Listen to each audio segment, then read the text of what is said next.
What is up? What is up, guys? Welcome back to the Silver Surfers channel. Got another little cool video for you guys today.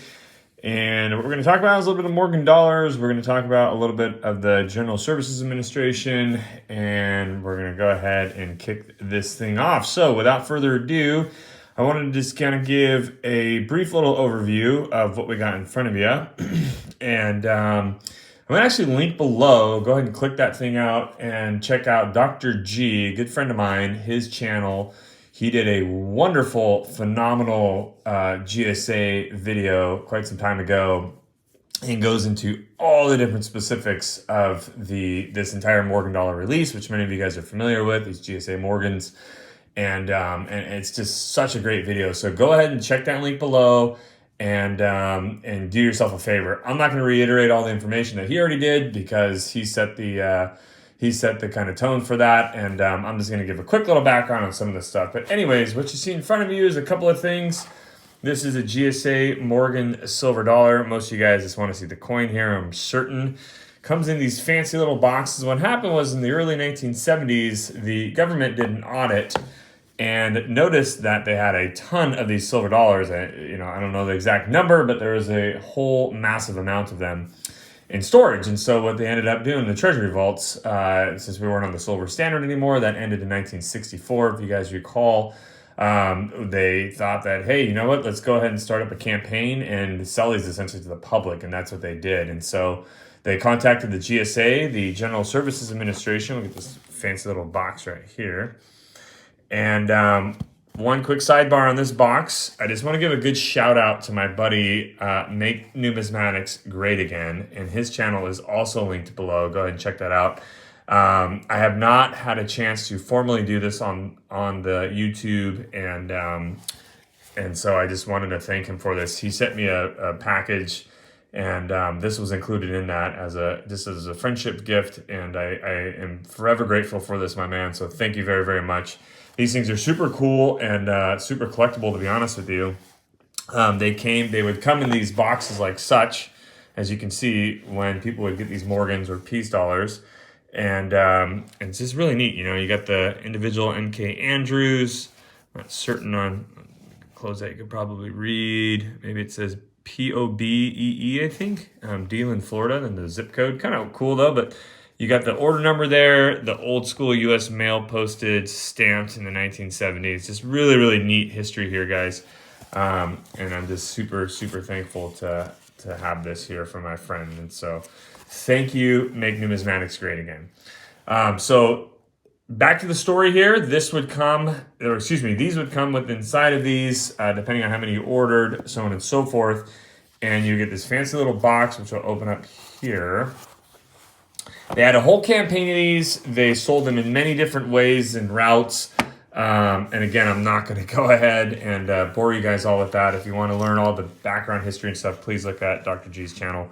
But we'll see as we approach America's bicentennial, this historic silver dollar is one of the most valued reminders of our national heritage. Richard Nixon was in office around that time. It comes with one of these cards here, which are also super collectible. And this is kind of the full package here. If you get the box, you got the other hard box, the felt box, I should say, and then the card and the case that it came in. That's the whole shebang. And so interestingly enough, these things, you can find them. A lot of the times these things were mixed and matched and lost within translation. People didn't save them, or they saved them elsewhere and then sold the coin or whatever it may be. And so it's impossible to essentially verify if this serial number of the card is the exact same one that came with the coin, to be quite honest with you. But what you do know, at least, is the first two digits here, 83, represents the year of the coin. And so 1883 is 83 right there. And so at least you have that kind of ordeal going on.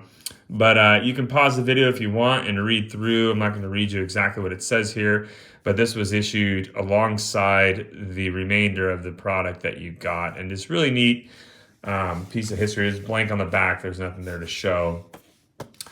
And then in here, bear with me here. I'm going to try and get this bad boy off. Maybe, maybe not. There we go. All right.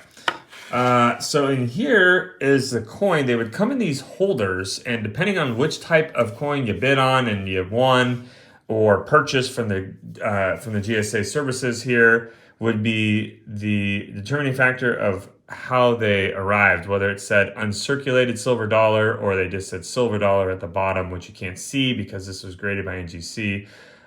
Depends, like I said, on those factors. So really cool. Give me one sec here. I'm just gonna kind of zoom in a little bit for you. All right, there we go. You can get a little bit better picture of the coin. Just a gorgeous looking coin. A lot of these coins here were super flashy and beautiful. They also, a lot of them had a lot of bag marks. This one's got some chatter on the cheek. You can see right there. A little bit down by the neck here as well, and in this open field. It was graded, what was it, in MS63 by NGC. So not the best grade, but you know, a fair grade for the coin itself, in my opinion. The reverse is nice as well. Actually, I think the reverse is a little bit better. Super lustrous, and you know, classic CC strike there.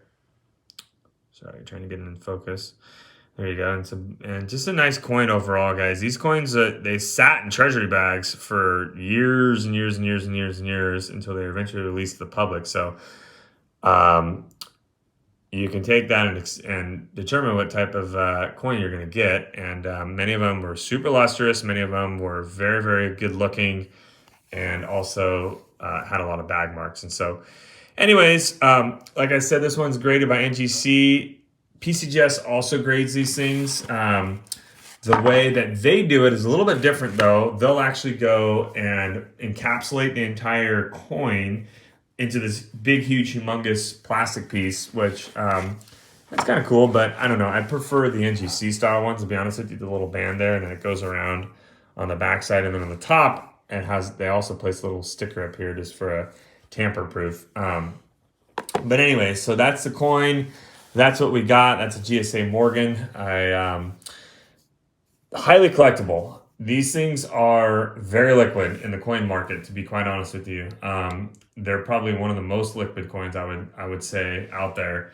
And they do well. They sell fast. A while ago, you were able to kind of get those for not too bad of a price, you know, a couple $100, but lately they've gone up in price for the most part, but that's okay. I believe it or not, Silver Surfer has never owned one of these. And so that's one of the reasons why I wanted to get it, because I just don't have one. And so I thought, what the heck, why not? Let's go ahead and grab one of them. I also don't own an 1883 Carson City, and I have a very poor attempt at putting together an entire date mint mark set of Carson City Morgans, which I'll never complete, but that's okay. I have completed a date set, and I just keep adding ones that I don't have, and so that's that. But I hope you guys learned something. I hope you guys enjoyed this video. Give me a like, comment, and subscribe if you haven't already. Please check out Dr. G's channel. Please check out Make Numismatics Great Again channel. You will love those dudes. And until next time, Silver Surfer is out.